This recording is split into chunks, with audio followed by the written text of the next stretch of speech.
A very warm good evening to all of you, and welcome to the 89th session of Centa's webinar series. The theme of the session, as you already know, is fire safety at home and schools.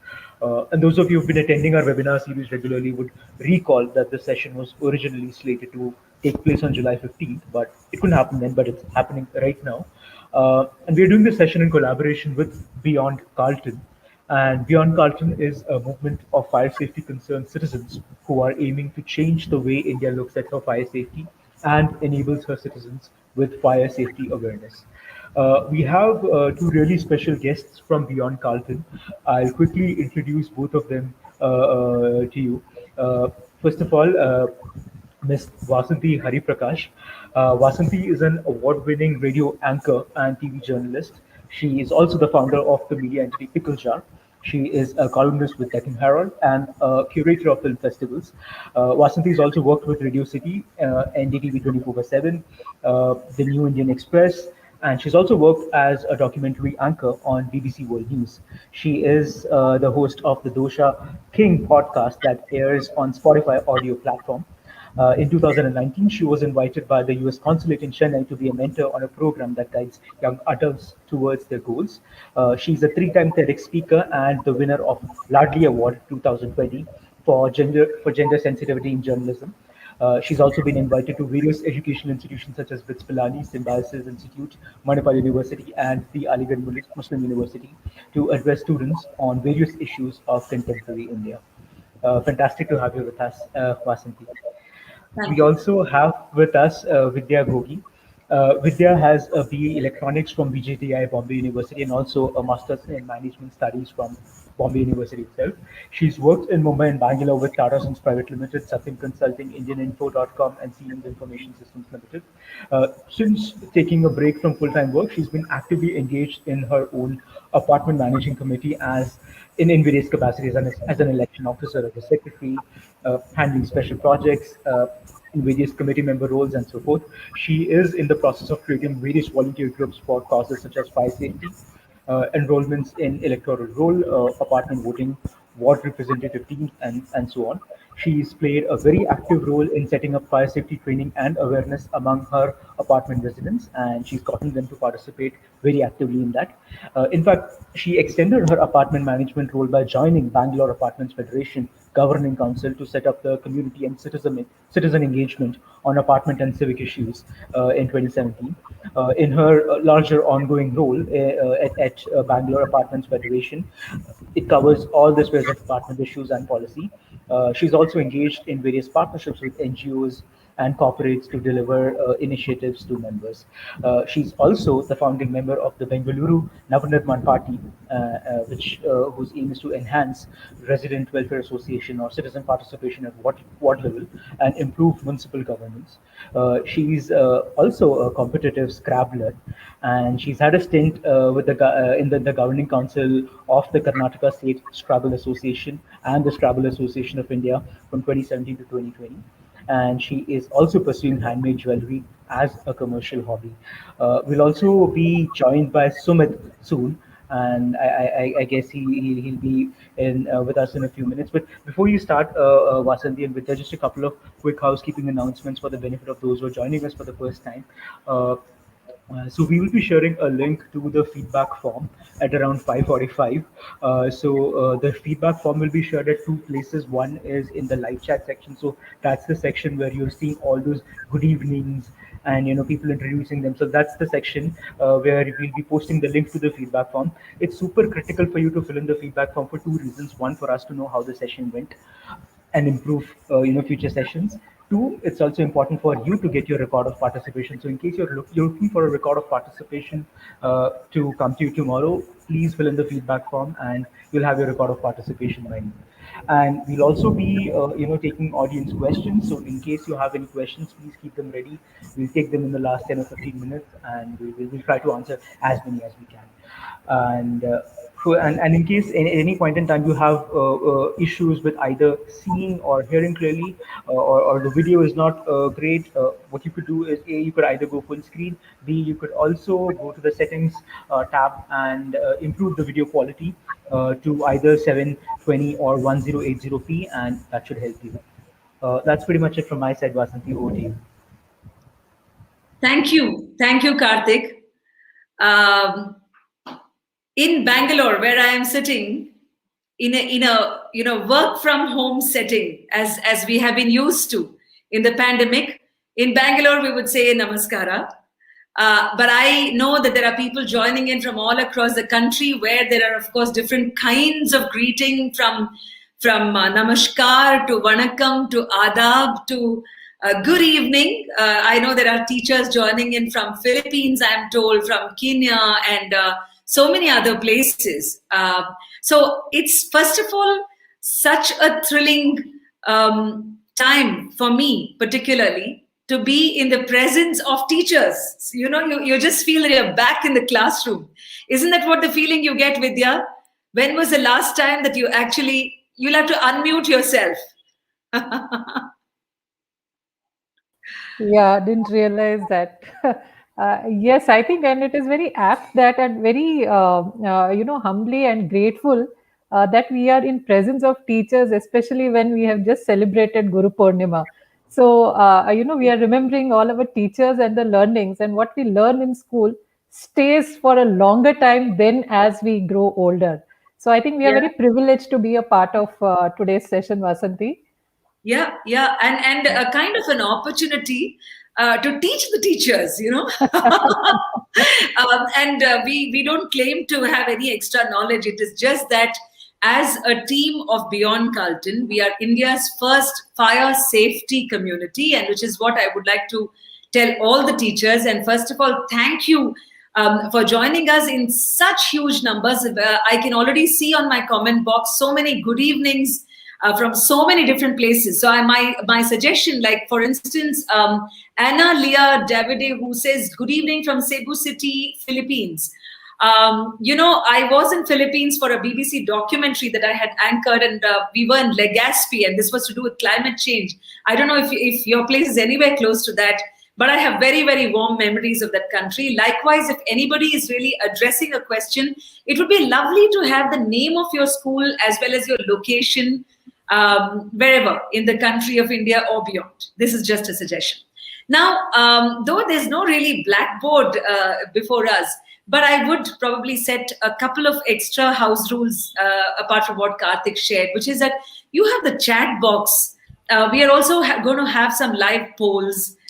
This is an occasion to make it as interactive, though technically we are such a huge number. So please feel free to use that. Without further ado, I'm going to have the very first question of a poll that I'm putting out. It's like a survey. Please feel free to hit the yes or the no. On the screen, Karthik will help us put this question out.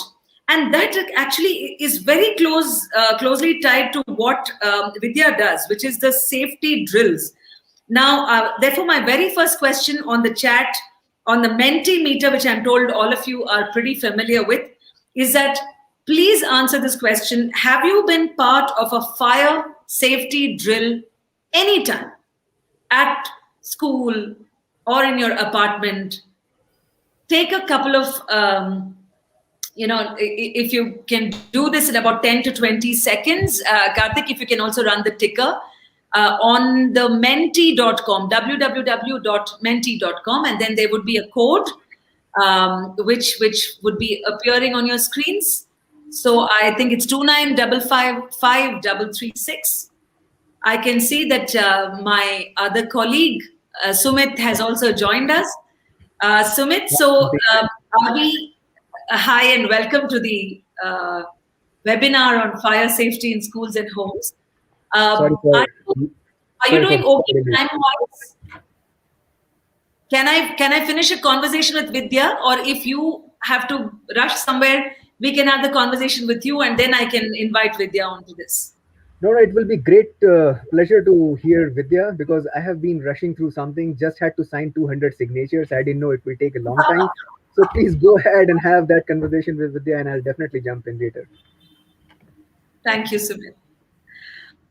Right. So the poll answers are before us. Have you been part of a fire safety drill anytime at home or at school?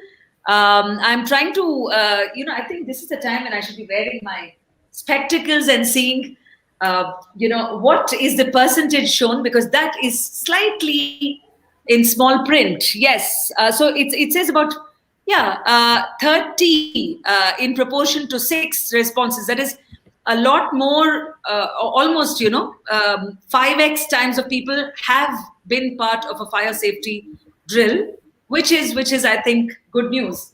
But while in fire safety, do everybody take this seriously? Or a lot of times there are people who say that, okay, probably our house help, they can go and attend this. Our security guys can attend it, whereas I don't need to. Vidya, is this what you have encountered in a fire safety drill? Do give us a quick picture when you organize a drill. How's it? Yes, I think good evening to all teachers, and jumping straight into the question that Vasanti asked. Yes, certainly. I think most of the time we prefer to be observers unless we are, sort of involved or aware. So I stay in a residential apartment, and I have seen that when all these initiatives come up, wherein there is a need for resident participation, or even in other national level programs and all, there we are observers. We have not, though we know we can participate, we have somehow hesitated because probably we did not know how to participate. So I think there is a bit of a barrier there on participation. So yes, that is something which we need to overcome, and I think it plays both way. One, somebody has to make it easy for the participant, and the second, the participant also has to be ready to get involved. So there is a bit of hesitation, and once you get in, you start wondering why was there any hesitation, right? So yes, those experiences are there, but we need to overcome that, and hopefully through the awareness, be it through Beyond Carlton or various other forums which will offer those kind of awareness, we must certainly make note of that, and we must involve ourselves. So, what are the, what's been your experience with children? You see, we are right now, in the presence of more than 3,500 to 4,000 teachers, Vidya. And, I'm so glad that Centa brings together this absolutely powerful community of teachers who are almost frontline change makers. Because they are the ones who are in touch with the generation that will take over the reins of governance, and they are in a way guardians and caretakers themselves. So what you say will be of great use to them in how do you make children ready to respond to fire? What has been your experience with children in drills?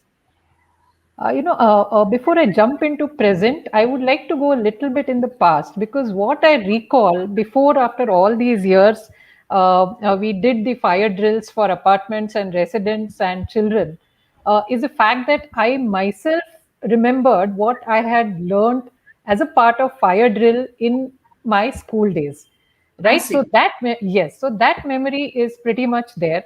And what I see is whenever such important critical safety matters we launch in many of our apartments, usually it is the children who first embrace it. They are very happy to be a part of demonstration. In fact, when we were talking about how to help somebody evacuate, so there are various, how to make a human chair, and how to lift people and take them away and evacuate them to safety at the assembly points and so on. There are children, they say, they are young, we say you will not be able to, but they say no, no, we know how to. And I think they absorb things very fast, they grasp things very fast. And the other point that I would also like to make is, I'm also a parent with two kids right now, teenagers, both of them. But when a teacher says something, the impact of that is much, Yeah, much higher than a parent saying it. that So is I so think true. so when you A combine two teacher's word is aspects, the last word, right? Like, yes, yes, kuch bhi keh lo, it's like my yes. teacher has said this. There's a pride in this. Yeah, yeah. So I think so when you combine both these elements, that is the children's eagerness to learn, to absorb, to involve, to participate, and look at the influence that the teacher can have on the children. I think this is a great combination where there is somebody who is willing to learn and participate, and there is somebody who is willing to teach. When you take them two together, there is a learning which stays with you a lifetime. What about the, when you said that you are a parent too, and likewise the teachers who are now joined us are mostly working from home. So there is no physical school per se, but then there's a work from home option, and so many times it is really not something that you have control over all the factors, Vidya. I mean, Sumit is here with us, and I'm going to be discussing and probably introducing to our audience what is called the National Building Code. It's an opportunity for all of us to understand all these terms and what to keep in mind, what to teach. But then, what are quick wins for, according to you, for teachers who are doubling up as parents, who have to make sure that even that place is safe. I mean, even their home is just as safe as probably a school would be. So I think, first of all, hats off to all the teachers who are working from home. And let me also tell them that the children do appreciate what they, the effort that they take when they are, teaching from home. Because my daughter, she also keeps saying that, all these years, we never realized this, but today we are realizing that when you work from home, the teacher is teaching to a sort of, a blank classroom, because not many of them are on video and so on. And despite that fact, the energy, the enthusiasm, and the effort that they put to make and even call out children's name, have you understood, have you not? So I think I just I had to state this, Vasanti, because it is a great effort, and that is being acknowledged. I can see that many students coming forward and saying that. Sorry, please go on. Yeah. And now coming to safety at home, I think one, because we are all multitasking. I think there is also work at the same time. You have also left a few things on for cooking in the kitchen. The gas is on. Obviously, there are a lot of the rooms are being utilized fully. Your bandwidth is fully utilized because you are you're working from home. So I think it is important that we need to be a little bit more organized and ensure that if we are entering into any classroom sessions or some meetings which are going to take you keep you occupied for an hour or so, it would be good to ensure that your kitchen safety, the gas is switched off, and wherever not required, the geysers, the electricity, all these things are kept switched off, and also not let things lying around, because that also causes some kind of a discomfort and uneasiness when you are moving, because you're trying to do too many things in the small spaces that we have now, and your concentration is divided between multiple things. For example, you would be in a meeting room and suddenly the doorbell rings. That also is another situation that you face, right? So there are a whole lot of safety aspects that we need to. So before we sit for any particular session, it would be good to pause for a moment and look at what are the things that you wish to ensure they are in order, so that there need not be any mishaps, and also there need not be any break or disturbances in your session that you are getting into. Great point, Vidya, because sometimes, you just tend to take these things for granted. You're so busy teaching, and teachers are so passionate about what they do, as you and I were discussing. One last question to you before we let you go, which will be about the NDMA guidelines on safety, right? Like, when does from a governance point of view, when does the safety of a child begin, and what does it cover? That is something which is outlined there, and what is NDMA's take on that? So I'm going to ask you, before that, I would like to take a few comments, because there's just so many coming in, and I'm just loving the energy of this webinar. There is Prem Sheila Singh, ma'am, PGT Chemistry with Jawahar Navodaya Vidyalaya, and this is from Uttarakhand, Nainital. Wow. I mean, it must be such a beautiful location. And Bangalore is not too bad, I would say, but think about what Nainital must be looking like at this point of time. There are a lot of teachers appreciating this effort, and I will share that with Centa as well. Besides Beyond Carlton, a very relevant topic. Eva Israel is saying. There's also other teachers who are saying about their experiences of how sometimes it's just a formality to do this drill. Snehal Sakhare, who says, especially in residential colonies, it's just a formality to do this drill. Documentation, and during those situations, most of the things are not in place and they create havoc. So probably just a line, Vidya, that, how do you really stop a drill from being just a formality and actually, do the drill in such a way that it, are there a couple of tips that you would like to do for those who will conduct drills now onwards, so that it doesn't become just a tick mark, कि अच्छा हमने drill कर दिया है. No, I think it is important probably before any drill to sort of create an awareness or run through some videos of some disasters which have happened or mishaps which have happened. Right, because when we conducted, we were successful in our drills also because there were a few recent incidents, either in newspapers or one which of course happened within our apartments, be it some fire instance which happened because of the Deepavali festival. So when you run this kind of awareness videos, there is suddenly a much more relevant interest that these drills are not just how could that mishap have been prevented, right?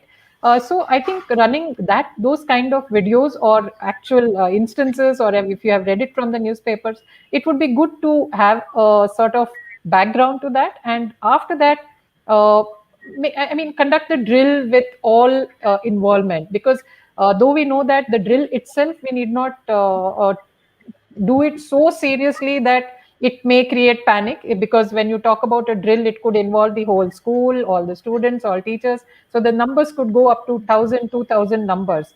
So while the involvement is there, even for the drill, it is better that we have all kinds of safety precautions. For example, if there are very senior teachers, or if there are teachers who are pregnant, or if they're very young kids who will not be able to take up the drill in a situation wherein it happens, a real instance or a mishap happens, right? So so we can take care of these things, but at the same time make it simple, prepare the students and the staff and all the participants involved as to what is this whole drill about, and Right. how one should conduct during this drill. So I think a little bit of pre-preparation. One is the awareness of real instances and how we could manage those, and then preparation for the drill, and then actually getting into drill. I think if we follow those three steps, we should be able to get more involved in the drill, participants more involved in the drill. Madhurima Mishra, she shares, this teacher, thank you ma'am, and she says, I think all the teachers need training on fire safety and knowledge about the various types of fire extinguishers and their specific use as well. There was also Mr. Vyas, who says it must be made compulsory in every level or classes so that they are able to do this sort of a fire protection when the need arises. There's also ma'am Moshumi Chatterjee Singh from Darjeeling, Gothal's Memorial Kurseong. So there's a lot of sharing that the teachers are doing. The children enjoy the drills in their school. I'm glad to hear that, and these points are taken. So one last point, Vidya, about the the safety guidelines before I move to Sumit's conversation. Yeah, I think Sumit, I'm sure, will be covering quite a bit of it. So I think in general, we know that there is the National Building Code of 2005, and there is a new proposal which has also come in place somewhere later in 2016. There is also the NDMA guidelines specifically for school safety, right? So this has been introduced in February 2016. In addition to this, since we have now a pan-India audience, there will also be local municipal laws which talk about fire safety as well. So these three are the key things, and I think the NDMA guidelines for school safety and policy, this is really important, because fire safety is one part of it. There are various aspects of school safety. And I think this is something which all schools should be aware of. The couple of things here is one is at the design stage itself, wherein a school is being built. At that time, what are the guidelines one needs to follow to design a school which is safe, right? So that is one part. And the second part where I feel the teachers and will play a larger role is once this school is up and running, then the fire safety systems in the school, and then how to keep the school safe. These are the things that one can look at. So I think this is a very well documented policy guideline. We may not have the time to go through the entire this thing, but this is something which we can look at when we think of safety, fire safety, especially in schools. Thank you so much, Vidya. This was, even as we are getting the comments from the teachers, which I'm trying to parallelly keep track of while conversing with you, is that there is even a recognized need among the teachers who are saying that we would love to be trained on this. Of course, it is for a future conversation. I'm sure where, with Sumit and our senior Beyond Carlton members, the founder trustee, Mr. Uday Vijayan, and Mr. Venkata Krishnan and others, whether we can really help Centa pass on this message to teachers. I'm going to ask a little bit about that to Sumit as well. But Vidya, thank you. And would you like to say something to the teachers while you're... were you a good student in school? Were you a front bencher? Unfortunately, yes. I see. No punishment, yes. no murga, stand up on the bench, nothing. No. I was an extremely good student, and my children keep saying, "Please don't bring that up when you're talking to us." So yes, but I think thanks to the teachers, because their teachers were motivating enough for me to be on the first bench, and I have also the privilege of getting some special attention and special learnings and sessions. So thank you to all teachers for that, to my teachers as well for that. And secondly, I think this is, I think while we talk about all fire safety and other lessons and all, this is a life skill. I think many schools in India especially, I think we have started paying attention to life skills as such, right? Which is not otherwise a mainstream topic taught by school. So I think this we have to take fire safety to that level and understand it. One, there is also a government mandate which tells you that yes, the school should be fire safe. I'm only talking about fire safety today. There are, of course, all other safety criteria also. Yes. School should be fire safe. And second, there is also a mandate of conducting audits and inspections and drills, right? So there is a law which mandates you to do that. And secondly, it is a need. It is a basic life skill. So I think we need to teach children that. And who better to teach than the influencers or the teachers? So training the teachers to teach those life skills is very important. Thank you, Vidya. Yeah. Thank you, Vasanti. While we thank Vidya for her presence, just a couple of quick messages that we have Kamaljeet Sharma, who writes it in our school. We have trained all housekeeping staff, drivers and conductors also on this aspect. There's also Snehal who says if we have drills for firefighting, proper plan of exit routes, leaders, assembly places, head count, etc. So on that note, I mean, there is of course lots coming, but perfect time to bring in Sumit Khanna, who is a fellow colleague from Beyond Carlton. And a quick word of introduction for what Sumit does is that he works with FM Global's India office, where he's responsible for overseeing the company's efforts to support building code, standards, writing, and supporting clients in loss prevention at their facilities. He has more than a decade of experience in the fire protection industry. And he was, in many of his earlier work as well, he has, his work includes contribution in National Building Code Part Fire, which is Part 4, Fire and Life Safety Committee work, National Level Fire Protection Standards Committee, also codes of practice for fire safety in various occupancies.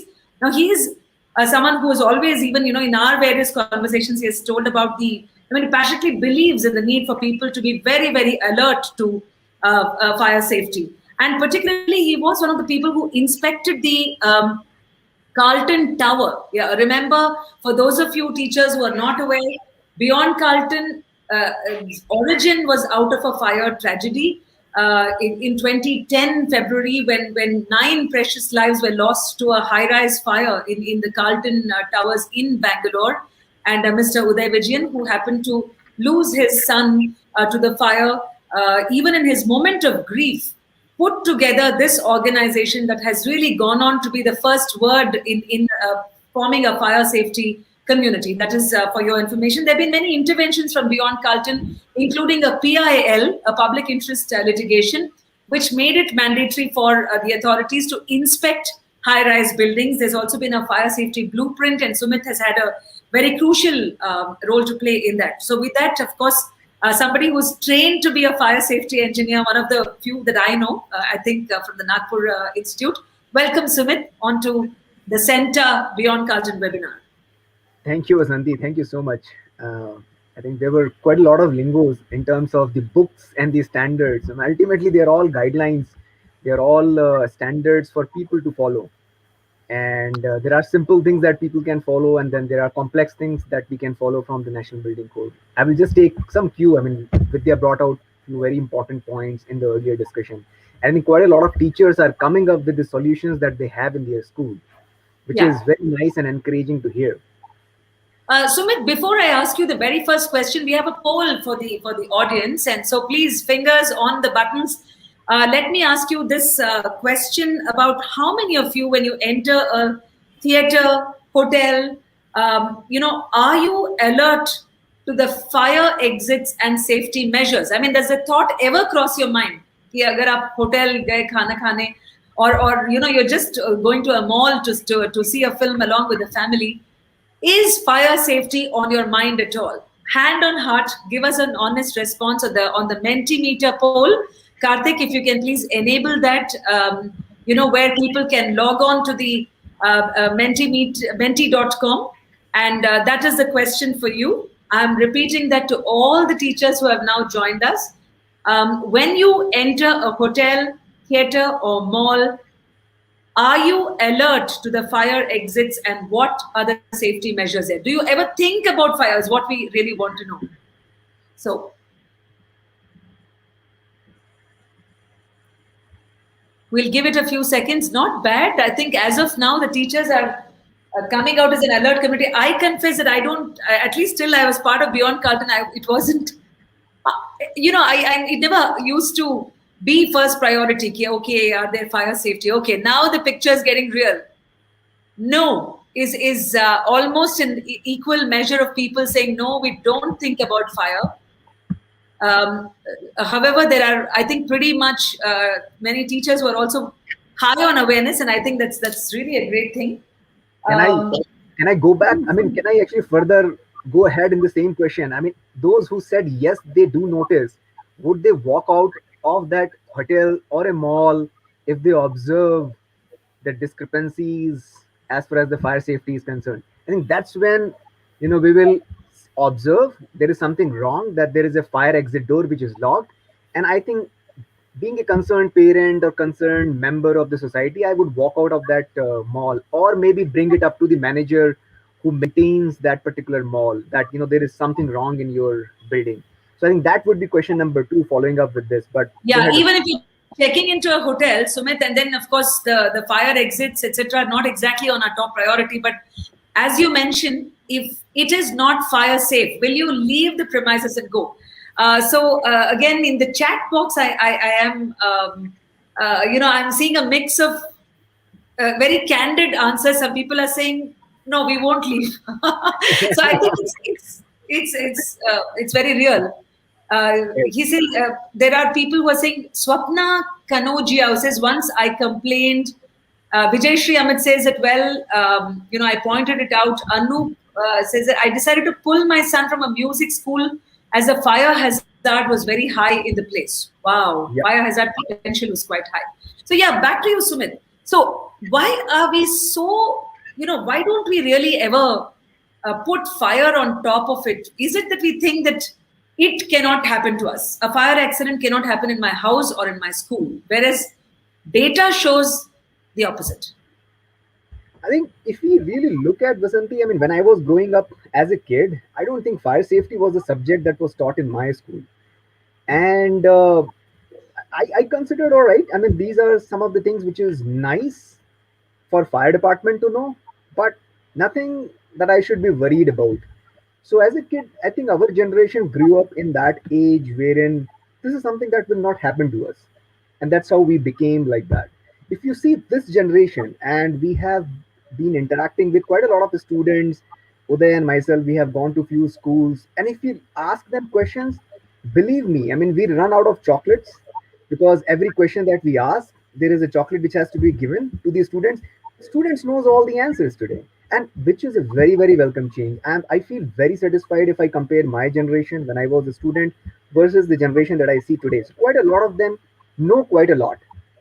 So I mean, you're right on one side saying that it is something that we believe it is not going to happen to us.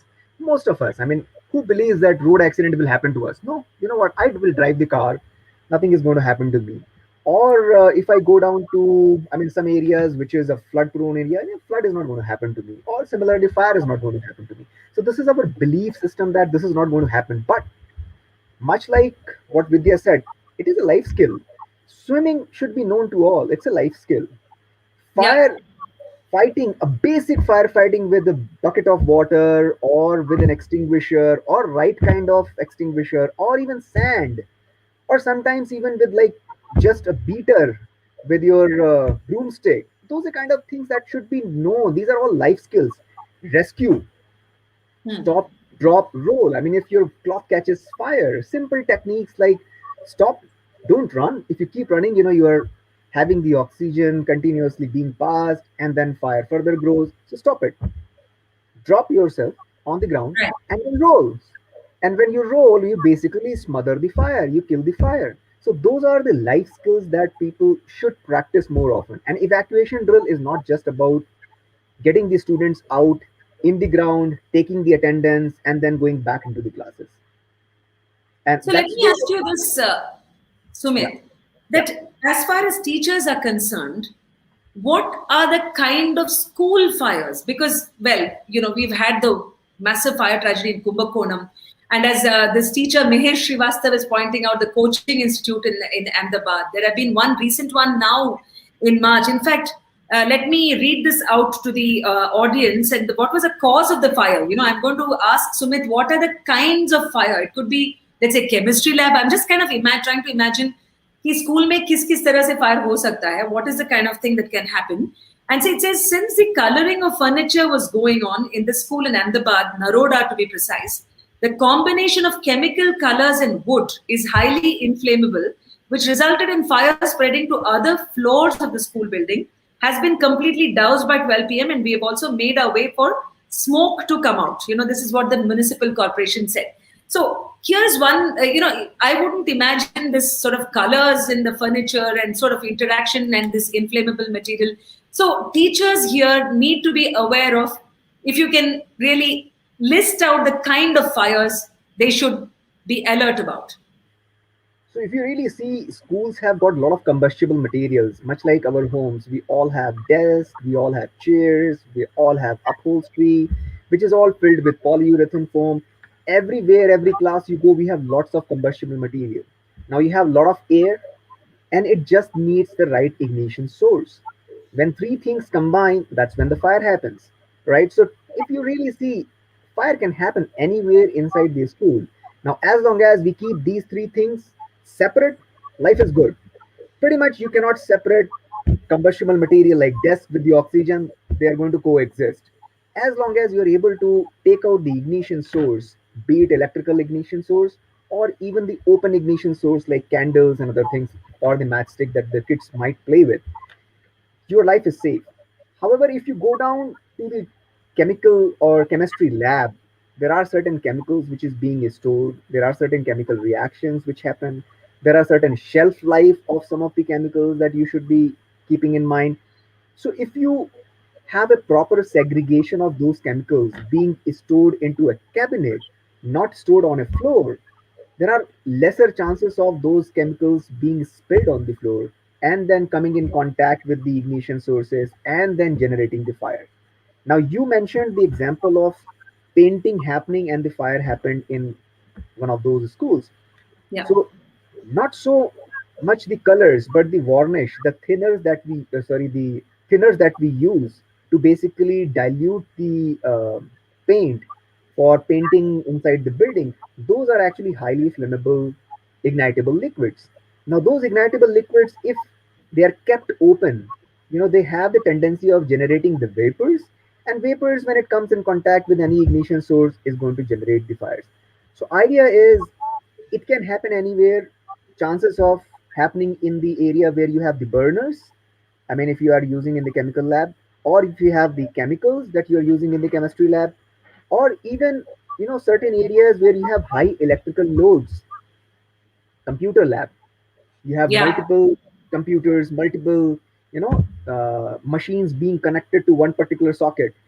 Overloading of that is going to also further deteriorate the quality of whatever the socket that we are using, and it is going to generate the fire. So there are very valid reasons where the fire can happen, but as long as we can keep these three things separate, the combustible material, ignition sources, and oxygen. So oxygen and combustible material is difficult to segregate. Ignition Yeah. sources is something that we can work upon. And one of the points that we should be taking care of in the evacuation drill is not just getting the students out. Make sure whatever we have in the room that we have left, be it physics lab, chemistry lab, computers lab, or any other lab, has everything intact. And that is the check that you can do. All right, there is an overload on the electrical point. The fire might start from here. What is evacuation drill? Evacuation drill is assuming the fire has started, right? Right. And that's when we are taking out. Let's take a step back. It's almost like a real-time simulation. Correct. Let's take a step back. Why do we want fire to happen, right? To avoid fire from happening, to avoid students from getting down onto the ground. What are the things that we can do? And this is something that we can do. Find out the ignition sources. You give them. I give my daughter something called as scavenger hunt. She loves it. Believe me, you give kids a task, they love it, and you tell them do stop drop roll. Oh, they are amazing in doing that activity. You tell Yeah. them how would you walk in case of any fire. Put a wet cloth on your nose and walk along the floor. They would demonstrate it beautifully. Tell them identify three ignition sources in this room and what's wrong. Believe me, every student, be it a class of 30 or 50, they will identify more than five in one particular classroom, and your job is done. Excellent. I think the identifying of ignition sources as a sort of even a fun project that teachers can incorporate in their own classrooms is something. In fact, I would like to tell our audience of teachers that by the end of this, let's say, conversation, we would also leave for you some of the links. One of our colleagues, Gopal Devanahadli, he has sent me some links and he said, Vasanti, right now he's of course in the US, and he's saying that he came across some of these sites which make fire safety activities as fun projects for teachers.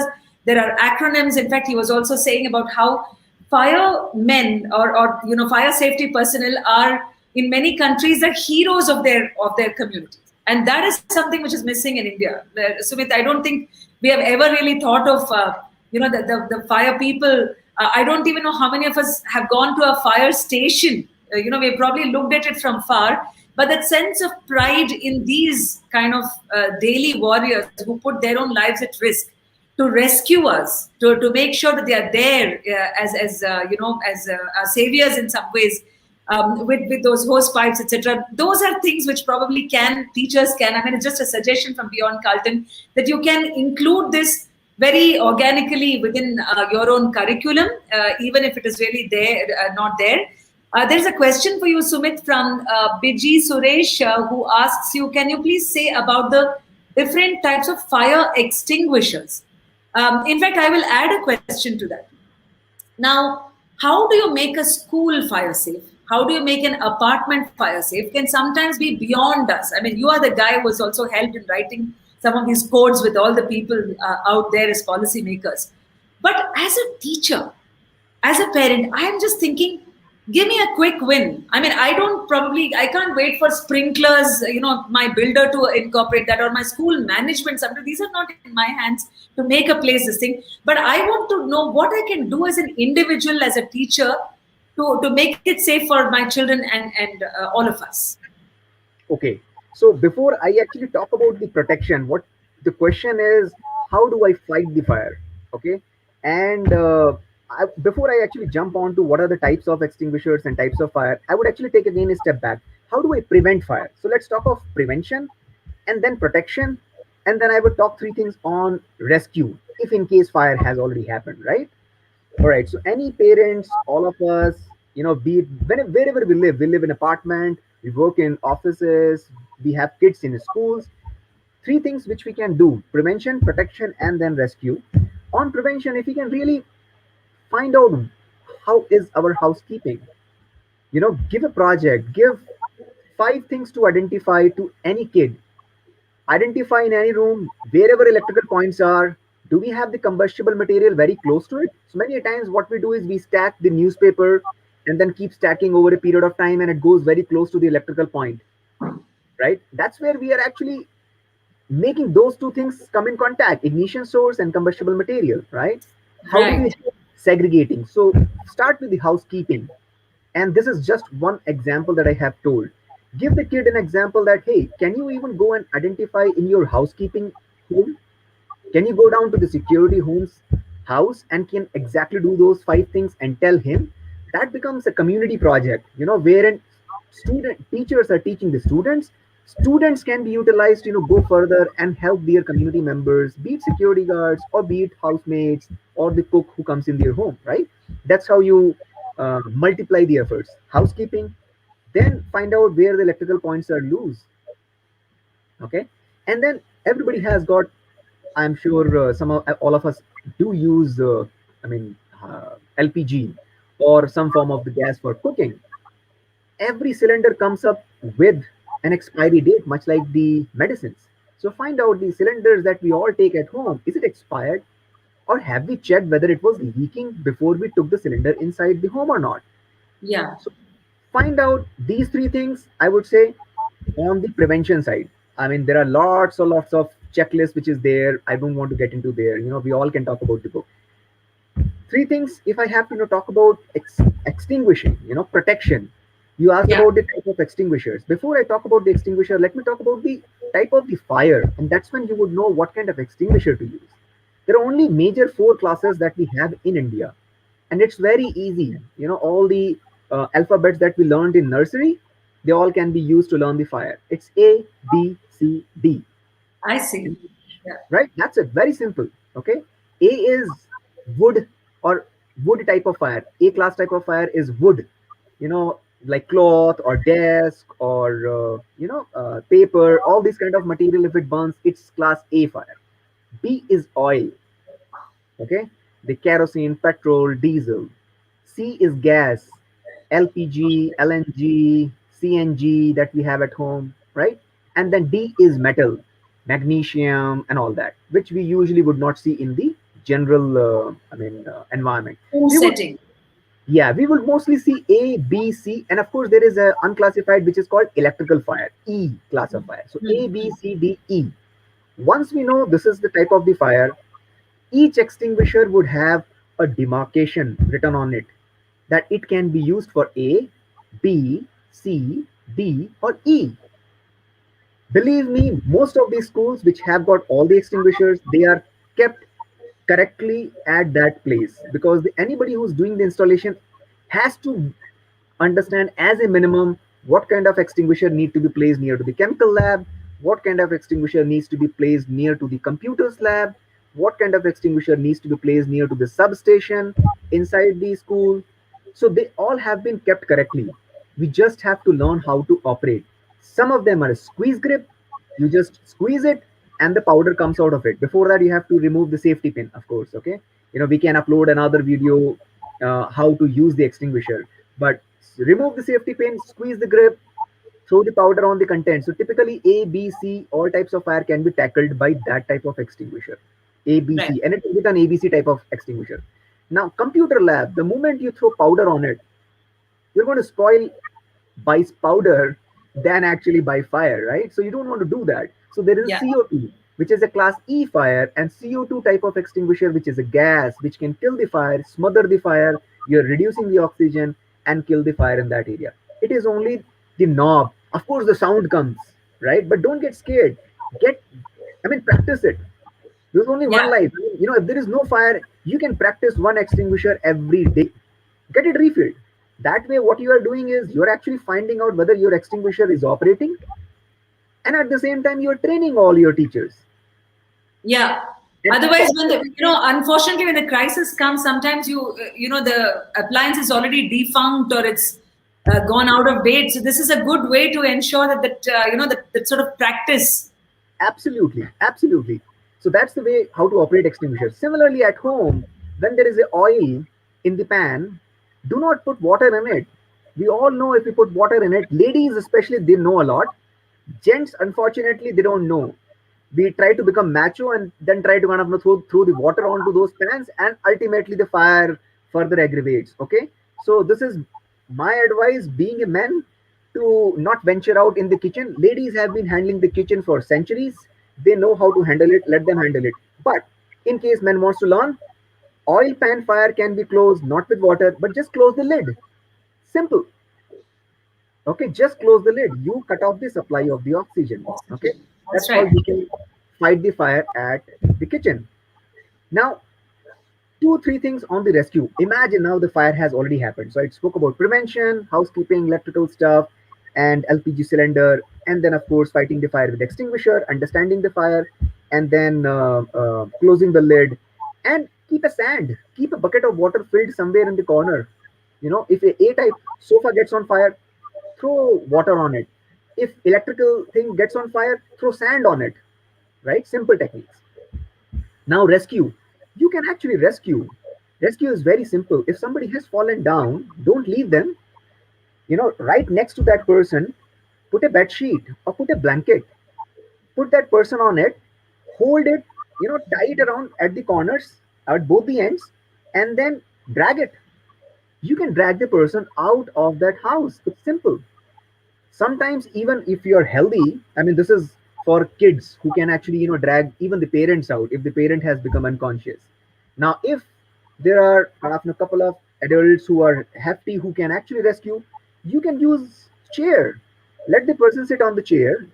Forget about the ambulance coming down. You can use that as the stretcher. Let the Hmm. person sit on the chair, hold it on with both the arms on two sides, bring it out, bring it down slowly. These are the techniques that you can use for rescue. The most important technique is do not run. Just lie low, because the smoke is lighter than the air. It goes up, and bottom of the house or bottom of the hotel or bottom of the hospital or bottom of any school would not have the black suit, the smoke. So that space is still visible. You can actually see through where the exit is. So keep crawling. The best way in case of any fire is not running, crawling. Just crawl. Keep your hanky or keep your shirt, wet it, put it on your nose so that you don't breathe a lot of smoke, and keep crawling towards the end. So prevention, protection, and a little bit on rescue. If three things on each side, if we can follow, life is safe. How to douse an oil fire? What are the kind of fires, or for the extinguishers, the A, B, C, D, E category? And a teacher here, Taruna Arora, who said that one day while teaching my child right at home, I totally forgot that the pan was on high flame with oil in it. But my daughter, who was well trained at school for fire extinguishing, saved us from that possible oil fire.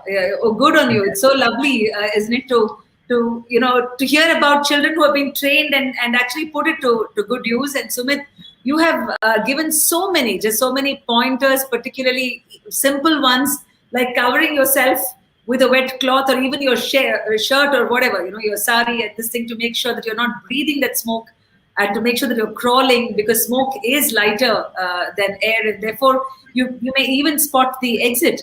So these are some of the things that we very much wanted to share from the Beyond Carlton side. I see that we have about just the last 5-10 minutes for our interaction. I'm going to take a couple of suggestions. I mean, of course, there are tons of thanks that are coming in. Ramdan Hamram, who says, Center team, thank you very much for this session that they have invited us on for creating awareness. There are also a lot of people, Sumit, who would like pointers on how to because they all are saying this is a very, very informative subject and it's such an important one. There is one comment that's come in from Archana Mathur, who says that she's found that ladies many times can't open the fire extinguishers. So is there any tip for that? If you are not awake, there is a question from Sheba Dilip, who says that if you're not awake and if you're in the adjacent room, you have an electrical fire, what to do? If you are in a home and you have an electrical fire, you have nothing, right? The first and foremost thing is, if you do not have the MCBs already installed in your home, I'm assuming most of the new houses, they have the miniature circuit breakers. They usually trip, and when they trip, I think Sumit, if you can just explain that in simple terms, what the NCB, and then so that people are more familiar with it. So all the houses nowadays which gets built, they usually have one small cabinet at the door. Now in that door, you always have some switch which actually drops. So typically now, even if our kids put their finger inside the socket, it usually does not give a shock because there is an MCB, miniature circuit breaker, installed, which trips and cuts off the supply of the electricity. So typically, most of the houses now have it. If it is not there, you can ask your electrician, can we install it? That's one. Now, if in case that's not there, you still have a main switch from where you can cut off the supply of the entire house. Go ahead. First and foremost thing, instead of fighting, first cut off the supply of the electricity. So the moment you cut off the supply of the electricity, you are cutting down whatever ignition source that was present for any wires to burn. So once again, remember three things. You'll have to cut off one thing: oxygen, or ignition source, or the combustible material. In this case, you've got to cut off the ignition source, and which is electricity. So once you have done that, fire will automatically douse. Now the thing is, because there is a cable, if it is burning, it will generate a lot of soot. It will be toxic. Keep all the doors and windows open. Let the fresh oxygen come in. Do not panic. Go out of the house. Shut down the electric supply. Dial 101 in case you still believe that you do not want to fight and there is still a fire. So we always should remember 101, or the security guard who will be around, or ask anybody who can help you in case you do not want to fight the fire. Even if you want to fight the fire, use sand. Do not use water on electrical areas. Use sand, because we would not have a CO2 type of extinguisher at home. If you have it, fantastic. I have it. I have two types of extinguisher, one ABC and one CO2. So I can fight oil fire, wood fire, sofa Are these fire. very expensive, Sumit, for ordinary people to have in their homes? What's the kind of expenditure that they'll have to do? I gifted my wife. I gifted my wife extinguisher on one of the anniversaries, and since that day she hasn't kind of forgiven me. She said, this is the last thing you should have given it to me. I said, this is the best gift I could have given it. I'm trying to make you safe. I mean, in case I am on travel, you can actually rescue yourself. What best thing would it be? I mean, gift it on anniversary. It doesn't cost 2,000 rupees, 3,000 rupees. I think we all can spend for a meal. Then I think we can all buy an extinguisher as well for 2,000-3,000 rupees. Excellent idea. Imagine the the teachers in the audience, gifting their partners, instead of jewelry or things like that on birthdays and anniversaries, you gift a fire extinguisher because it's a gift of life. Yeah, absolutely. Change. I mean, every anniversary you would gift clothes or jewelry or some watch or something. Try changing this time. See, Kalpana Baisami, who says that I still remember, I have memory of my childhood. My father saved 32 children from a school fire accident. Wow. Very nice. Absolutely. Hats off. Salute to you, Kalpana. I mean, to your father, do share his name and which school this was, or which place and state. There are also a couple of more questions, Sumit. Probably last of the things that we can take this. Of course, Sure. people are talking about practicing. What you have suggested in terms of, let's say, use of fire extinguishers, or even some of the tips that you suggested, just so that the equipment that are kept in schools are really not don't have an expiry date or not defunct. So that is something which is also coming across from these. So in the last question that I would like to ask you, and of course Vidya is also here, is that, as a country, we don't seem to learn our lessons from fire tragedies. I mean, whether it is the Ubhar fire cinema, the school fires, the Mumbai fire, or even Beyond Carlton itself, the circus fire in Bangalore. I remember that claimed so many lives, and is very much in public memory. So, in terms of individual fires, what we can do, we have learned. But teachers are also those who give children the big picture. These children our students will go on to become fire safety professional, policy makers themselves. So, do you see other countries which are doing something really good, let's say best practices, that India should also follow, that we as citizens should be aware of, and we should insist from our government? For example, as a journalist, I can tell you, even, I was in Bengal during the elections, West Bengal. Fire safety is never on any election agenda. It's not even, I mean, there is lots of, chingari and fire in other ways, in arguments and words. But what is it that we should learn from other countries, if you have seen any good practices? Well, I mean, there are many. I mean, if you can see. So, first of all, I mean, you discussed the point that, firefighters there are actually seen as the heroes. Now, here in India, we do not. First and foremost, I mean, how do we make this as a part of the practice, which is an everyday practice? It just becomes like, you're riding a cycle. Similarly, I mean, how to operate an extinguisher. Riding or swimming, is like, you get dropped inside the water, you know how to swim. Similarly, you are there in a smoke situation, you know how to crawl. And simple techniques like this. And then there are things like, if you see in US especially, have seen sometimes the messages given by the humans do not get conveyed to the kids. They use dogs, and then a lot of kids actually they associate with dogs, and they try to kind of give a message as if the dog is giving the message of fire safety. It's not the humans. And then I sometimes they see. connect very well with the messaging given by the animals, and they're like, all right, we will do that. So it retains in their mind. I mean, if you have to, really make any point stick to the student's mind, I think we are all adults. I think for teachers, they will understand by reading the documents. But for students, if you have to make a point stick, you will have to be a little creative, because these are Hmm. the kind of subjects which you don't see on a daily basis. Fire you wouldn't see. But how do you make a point stick? Use a dog to convey the message, or find out some other creative ways by which you will make the point stick. Vidya? Yeah, actually, I totally agree with Sumit on this. In terms of communication, I think the developed countries, especially US and UK, I would say, they have communicated a lot of life skill messages via books. With characters like when you talked about dog, I remember I was trying to recollect that book. I suddenly remembered it was Clifford the Red Dog, right? And through that, they would impart one of the series of books would talk about fire safety. A similar thing, if you see Toy Story, right? So they talked about how to segregate waste.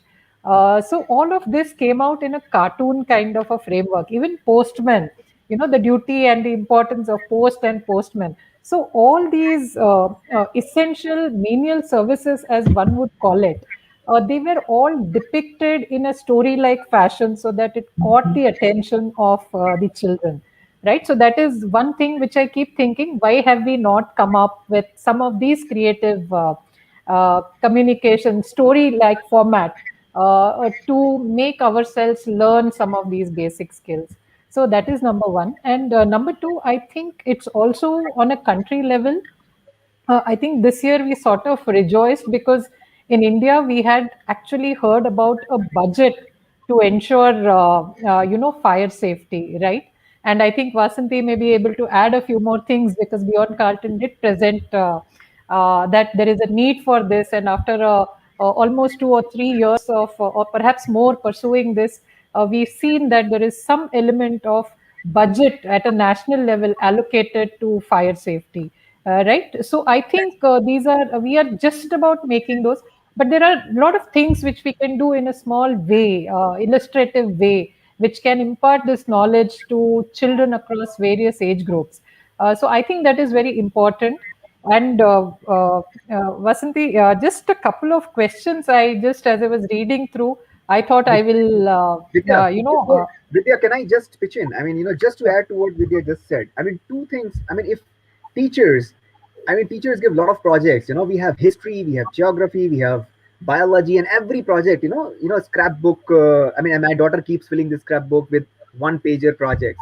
If we can give students one-pager projects on safety and specifically fire safety. Hey guys, can you identify the 5 ignition sources within your house? Draw a picture of it or click a Yeah. picture of it, paste it, and write down.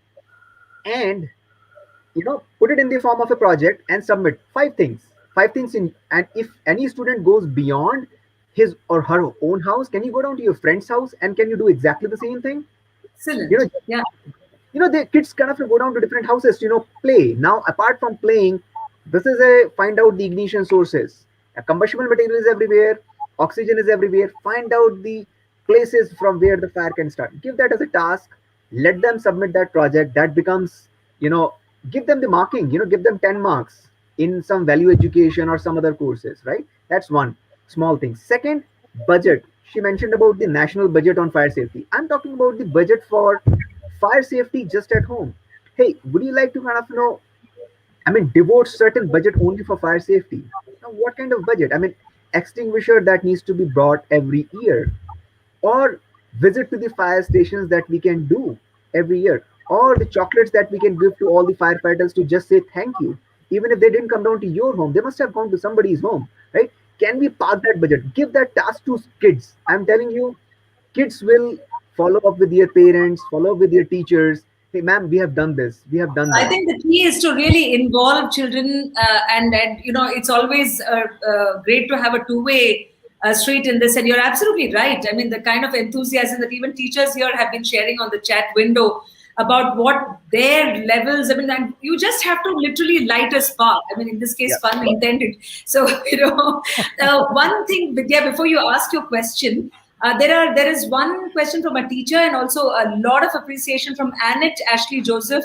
Thank you so much, Annette, for the good words about this session being very, very lively and personal for all of you. I think we will take this compliment for Beyond Carlton. I would like to urge and request all of you to please go to the Beyond Carlton website, right? And then even if you have anything to share, info at beyondcarlton.org. If you're ever in any doubt, you just have to go online, Instagram, Facebook. You can either find any of us, Vidya Gogi, Sumit Khanna, or Vasanti Hari Prakash, if that makes it easier for you.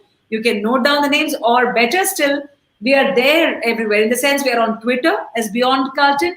We are there on Instagram. So we are happy, we're really happy to be engaging with one of the most powerful communities that we have, which is the teacher. So one that I would definitely say that.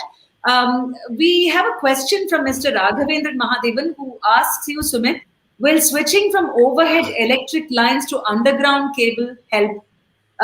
Since we see this crisscrossing of electrical wires in our street corners in every town, it's so scary. What will be a solution for that? I think that's a $1 million question. I think India is still kind of a country. When I travel to US, most of the cities that I go, they have underground cabling. But if I go to the countryside, I still find large poles, the high tension wires going, and then the low tension wires being taken. So there are still, places even in US. Now imagine the country like India. We are still considered as a developing country, there are going to be lots and lots of places where this would still be a challenge. I think we have not come up to a level where our infrastructure is completely supporting all the underground wires. But your point is very valid. Quite a lot of issues of the electricity theft, as well as the issues of electrocution that happens, can be reduced if we have the underground wires. Yeah, that's the kind of a wish list. I'm sure Mr. Modi and his team will continue to work on these lines to improve the infrastructure of this country. And one day we'll have, maybe next generation will see all the underground cabling. Vidya, now your question. You had something, and I think we can wrap with that. Yeah. No, no. But more than question, there were a few observations. I think it has been an extremely lively audience, and I'm simply amazed at a lot of queries, suggestions, and their own participation that they have shared their experiences. That's been phenomenal. Just picking up a couple of things from there. There was one teacher, Shanti KR from DPS. At the minute the DPS cleared, this thing came up, I remembered that there was this one boy, 13-year-old, in my apartment. When there was a fire incident during Deepavali, he was the only one who knew how to, use the fire extinguisher. Wow. And when we later spoke to him, he said that's because there was a drill which was conducted in the school, and that's where he had learnt it. And our apartment fire, training journey and the mock drills and all, and the resident participation started with that incident, because I think it was also kind of a challenge. If a 13-year-old can do it, then why not the rest of us? And that was the need of the hour that time. So I think the minute I saw DPS, I would like to acknowledge the school, and say that the boy really did, was the rescuer, and prevented some major mishap from happening. That was one. The second, somebody else also mentioned that ladies can't, operate or open the fire extinguisher. Let me say that when we conducted our fire safety drill, and after that, a lot of us got trained. Now there are a lot more ladies and professionals, homemakers, mothers, young mothers, old, senior citizens, ladies, gents.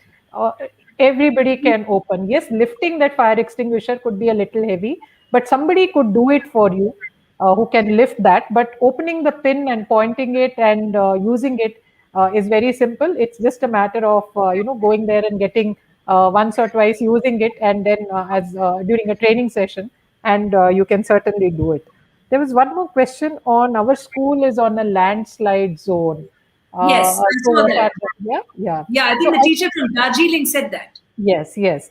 Yes, those are the challenges, but I'm hoping that the national safety, school safety guidelines, which have come in 2016, they do seem to be addressing a host of these issues on how the schools should be built, where they should be built.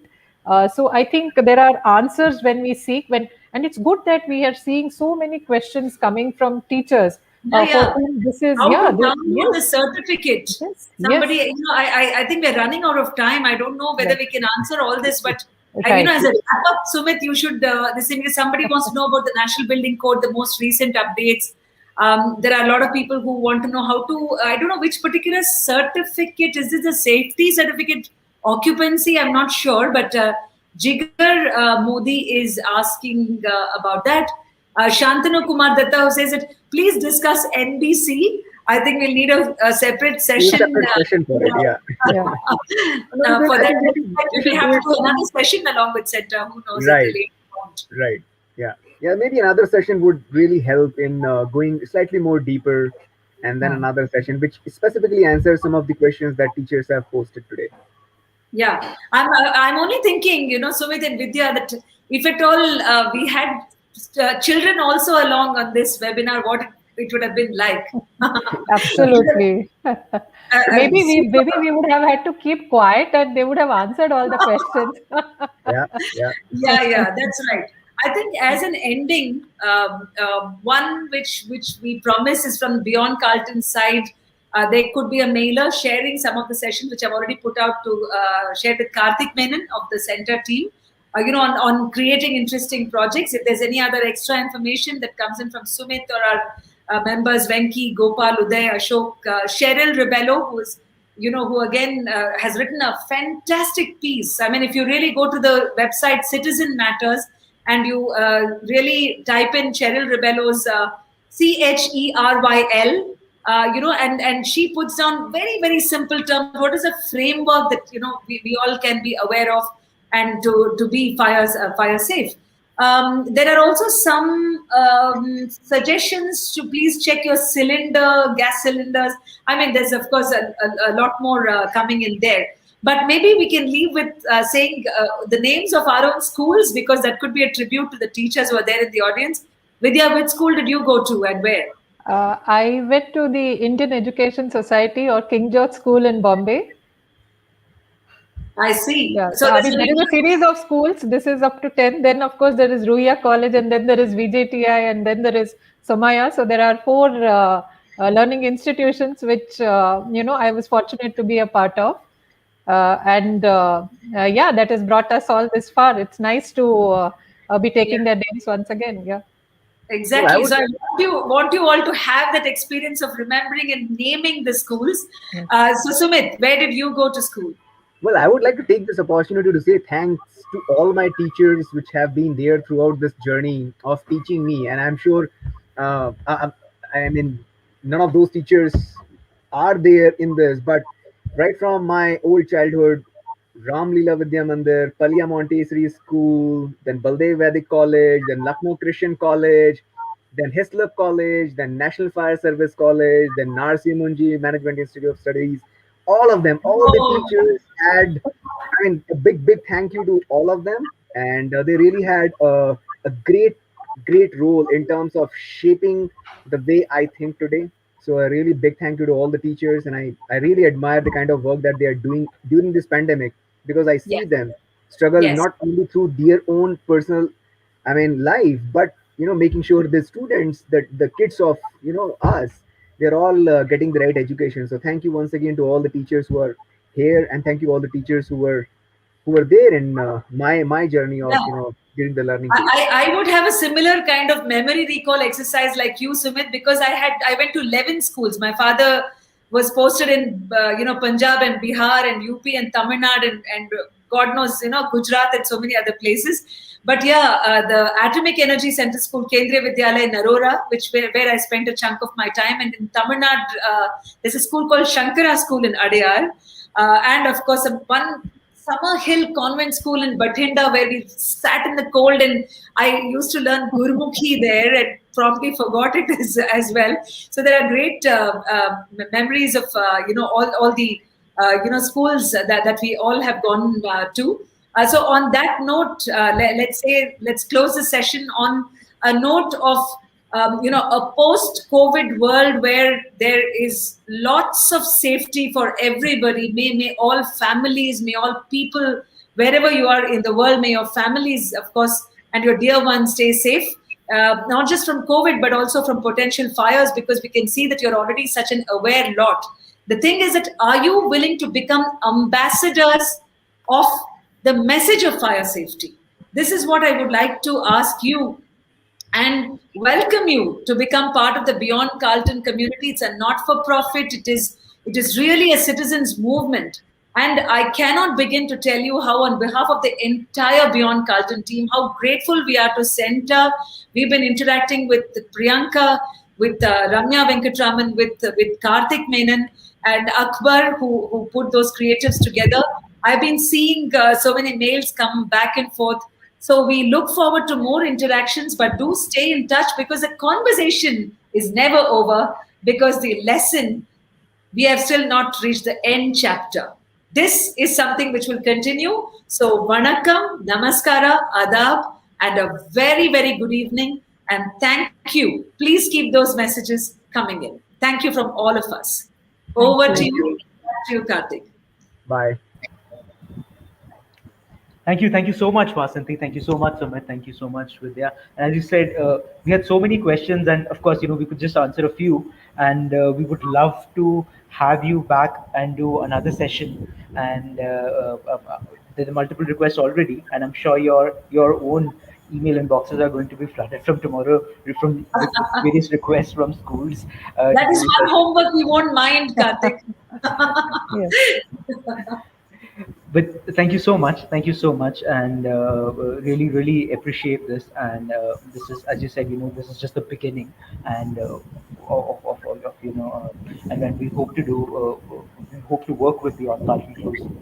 I'm And going to just I'm going to just request a picture of this frame. I know there is also some of this comments coming in. So, Karthik, is there a screenshot that you can take? Because we are going to proudly, share this with our Beyond Carlton community on Instagram and Facebook, and all center teachers. So, let me just try taking that picture. If any of you want to do that as well, I have done that. you yeah, great.